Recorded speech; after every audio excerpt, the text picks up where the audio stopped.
Boa noite, meus amigos do Facebook da Isco Recife. Estamos aqui com vocês para essa transmissão desse Boa Noite. Esse Boa Noite será dado com uma leitura espetacular do livro Bhaktisiddhanta, Cartas de um Mestre Exemplar. Então, esse livro é um livro maravilhoso. São as cartas de Bhaktisiddhanta para seus discípulos. Elas tratam de temas de uma época bem um século atrás ou mais, ok? Porém, elas são bastante atuais, porque elas são os caminhos mais práticos para que a gente possa desenvolver a consciência de Krishna. São como as cartas da Bíblia, né? Que ele resolve diversos tipos de problemas na Bíblia, né? Carta dos Coríntios, cartas de Paulo, sempre às vezes dão bronca, às vezes elogiam, né? Assim também as cartas de Bhaktisiddhanta. Eles dão um caminho da vida espiritual, e de uma forma mais direta e não tão erudita, né? Como nos seus livros, né? Então fica mais fácil de ser entendido. Já em Hare Krishna, vamos ler as cartas de 5 até 9. 5 cartas, ok? Carta 5. Pureza é ficar livre das qualidades materiais. Sri Mayapur, Banana Purku, Nádia, 11 de Poucha, 1322, era Bengali. Lembrando que esse é o calendário, não é nem o calendário do nascimento do Sr. Chaitanya, né? Porque não seria tanto tempo assim. É outro calendário. Talvez o calendário adotado nessa região aí. Então, continuando. Em relação aos termos puro e impuro, tudo aquilo que os karmis talvez considerem puro, pode não ser puro do ponto de vista dos devotos. Ademais, há devotos que os devotos consideram como sendo puros e que, na concepção dos karmis, são impuros. Quando impuro se refere a alimento não vegetariano, semelhantes substâncias jamais podem ser oferecidas ao Senhor Supremo. Diferentemente dos ignorantes, considerados como estando no modo da bondade, diferentemente dos ingredientes no estado do modo da bondade. Os ingredientes no modo da paixão e da ignorância não podem ser oferecidos ao Senhor Supremo. Só pode oferecer ao Senhor Supremo o alimento que estiver no modo da bondade.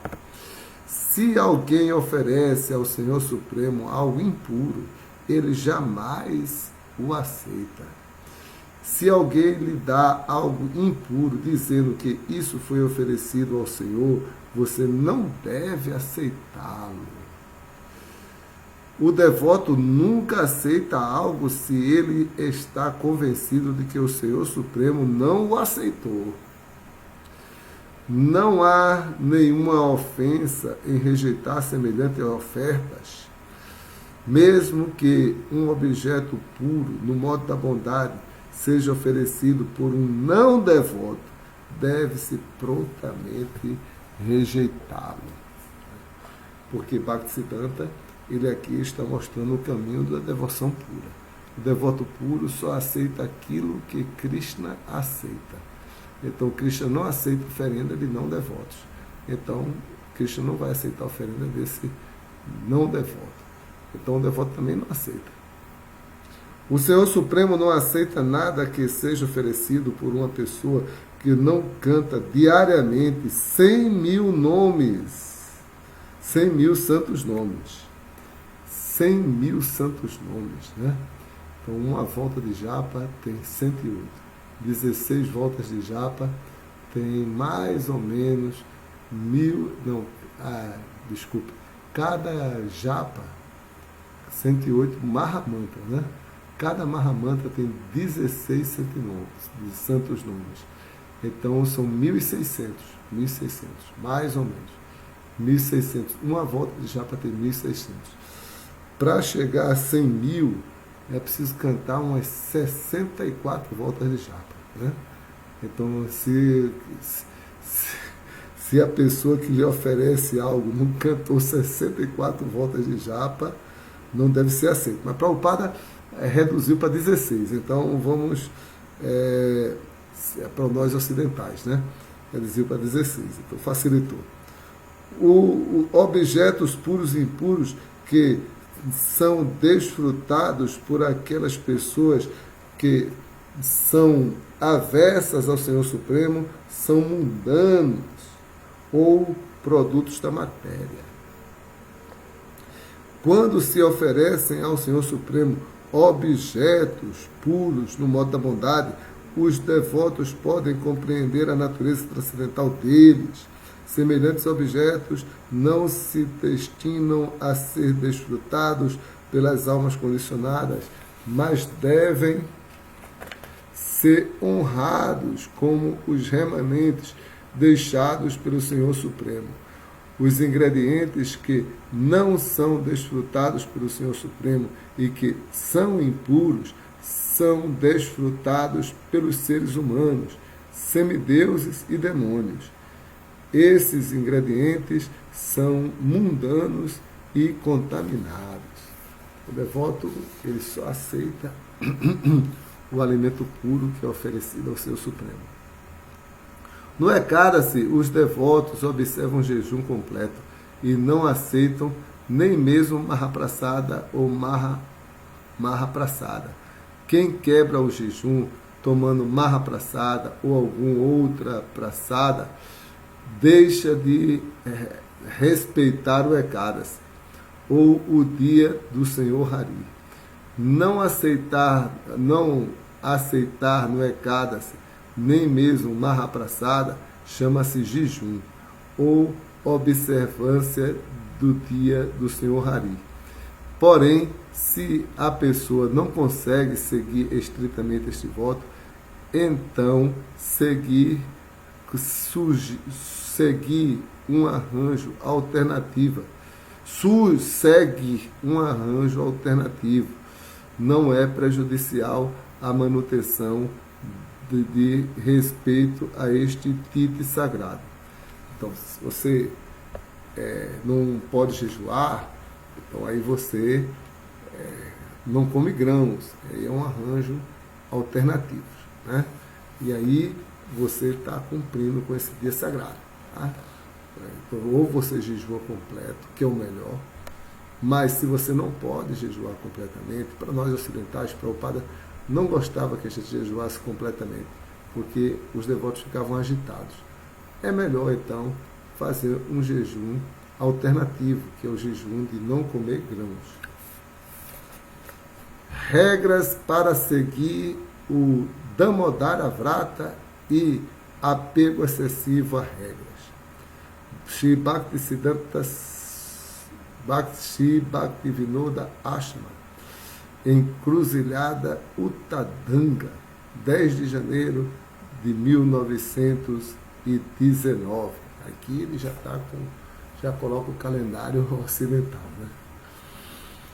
A regra para seguir Uja, Vrata ou Chaturmasya é que devem-se evitar alimentos não vegetarianos, tais como uradal, nozes de beta, feijão comum e alimentos mofados. A pessoa não deve deixar de seguir qualquer resolução que ela tenha decidido cumprir naquele período, tal como cantar um número prescrito de voltas ou prestar algum serviço devocional especial. A regra geral é que se deve oferecer ao Senhor Supremo um simples alimento vegetariano cozido e honrar a praçada. A pessoa também deve deixar de lado a preguiça, o sono excessivo e o comportamento não vaishnava. e ela não deve cortar o cabelo ou fazer a barba e deve banhar-se diariamente e praticar celibato. Essas são as regras de Chaturmasya, né? Bhaktisiddhanta está colocando. Prabhupada, ele já não foi assim tão exigente, né? Prabhupada, eu acho que Prabhupada nem recomendava muito os devotos seguirem Chaturmasya.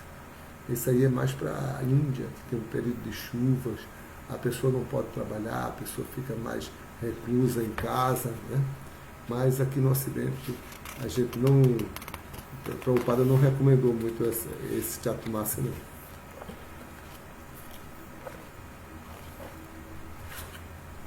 7. O dever de associar-se com o mestre espiritual e outros Vaishnavas. A associação com os devotos é o primeiro processo pelo qual o ser humano desenvolve a propensão de adorar o Senhor Hari. Então, se você pretende ser um devoto de Krishna, quer adorar a Krishna, você tem que se associar com os devotos. Porque dali é que você vai obter a fé e a inspiração para o seu bhajan. Associando-se com não devotos, a pessoa pode fazer avanço material. E, através da influência da associação com os devotos, a alma progressivamente torna-se absorta no serviço ao Senhor Hari. Este é o processo principal e o bem mais importante da existência humana. Não fique averso a esta associação. Haverá definitivamente resultados tangíveis provenientes da associação com os devotos. Outros deveres ou ocupações apenas substituem o serviço ao Senhor Hari. Considere esta máxima. Shreyansi Bahu Vigananti, ou para alcançar qualquer situação benéfica ou auspiciosa, é preciso sempre se ver às voltas com muitos obstáculos. E discuta com muito carinho o seguinte verso do Srimad Bhagavatam. Labdua sudurlabham idam bahu sambhavante manushyam artadam anityam apihadiraha turnam jateta napatet anumrityu javam nishreyasaya vishayakalu sarvatasya. Após muitos e muitos nascimentos e mortes, alcança-se a rara forma de vida humana, que, embora temporária, dá-nos a oportunidade de atingir a perfeição mais elevada. Portanto, enquanto o seu corpo, que sempre está sujeito à morte, não desmoronou e morreu, o ser humano sóbrio deve sofregamente empenhar-se pela perfeição última da vida. Afinal de contas, o gozo dos sentidos é disponível até mesmo nas mais abomináveis espécies de vida, ao passo que a consciência de Krishna só é possível para a vida humana. Então aqui é um verso interessante do Srimad Bhagavatam, que Bhaktisiddhanta cita, né? Onde ele compara a vida humana com um grande tesouro. E a vida humana porque a vida humana tem certas vantagens que outras espécies não têm. A vida humana é a única que pode fazer a pessoa compreender Deus. Então devemos aproveitar isso. Verso 8, carta 8. Teosofia, impersonalismo e culto sarraja. Shri Goura Dyamata, Calcutá, 6 de janeiro de 1922. Aí, novamente ele coloca o calendário ocidental, o calendário romano. Os passatempos de Shri Goura Sundara são eternos. A ideia de que o Brahman pessoal se tornou pessoal só para manifestar passatempos temporários em que se exibe destemor é simplesmente filosofia mayavada. A suprema personalidade de Deus é sempre afetuoso com as almas, as entidades vivas puras. Todavia, ele não intercambia amor e afeição com as almas condicionadas. A afeição que é exibida pelas almas condicionadas não pode alcançar o Senhor Supremo. Então, enquanto a gente for alma condicionada, Krishna não vai intercambiar com a gente. Só depois que a gente alcançar a plataforma da liberação das contaminações materiais, aí Krishna vai intercambiar com a gente. E verso 9, para terminar, os deveres de um praticante do serviço devocional regulado em um eclipse. Em um eclipse. O que é que um Vaishnava deve fazer no eclipse, né? Vamos ver. Shri Mayapur Mata, Calcutá, 27 de setembro de 1922. De acordo com a opinião dos Smartas, aceita-se que o período de um eclipse é inauspicioso e por isso eles se abstêm de todas aquelas atividades que eles normalmente evitam durante qualquer período contaminado. Mas os devotos que seguem o processo do serviço devocional regulado devem, se possível, prestar ao Senhor o seu costumeiro serviço sem se preocupar com as regras mundanas. Como Bhaktisiddhanta fala que, embora os Smartas Brahmanas, que são aqueles Brahmanas que são muito detalhados, no conhecimento velho, digam que o Ekada é inauspicioso e não é Ekada se eles não fazem nada, Bhaktisiddhanta diz, não, os devotos têm que fazer o seu serviço devocional, se possível. Antes do advento de Shri Goura Sundara, os devotos banhavam-se, etc., durante um eclipse. Depois que Mahaprabhu propagou o canto dos santos nomes do Senhor, recomendou-se que se executasse em todos os momentos o canto congregacional do santo nome de Hari. E por isso não se leva em conta se a ocasião é apropriada ou inapropriada. Somente aqueles que estão ocupados em acumular atividades piedosas levam à consideração circunstâncias auspiciosas ou inauspiciosas. Durante um eclipse, os devotos que seguem o caminho dos princípios reguladores não se banham no Ganges. Em outras palavras, eles não fazem nada movidos pelo desejo de alcançar um resultado. É isso. Então, Bhaktisiddhanta diz que esse problema aí de eclipse é mundano. E os devotos não estão na plataforma mundana. Eles servem a Krishna. Por isso que os devotos não ligam se é eclipse ou se não é eclipse, se é auspicioso ou se não é auspicioso. Jai Hare Krishna!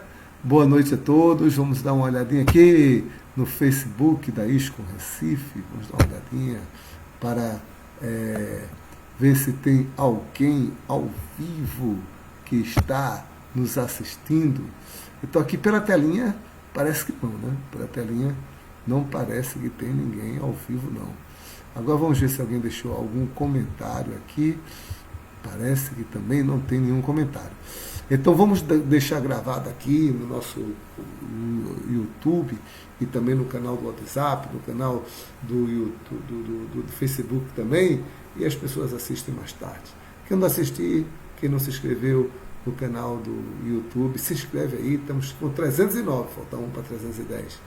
Então vamos nos inscrever e dá o seu link, dá o seu like e faz a sua, ativa o sininho de notificação, ok? Hare Krishna, Krishna Krishna, Hare Hare, Hare Rama, Rama Rama, Hare Hare. Vamos encerrar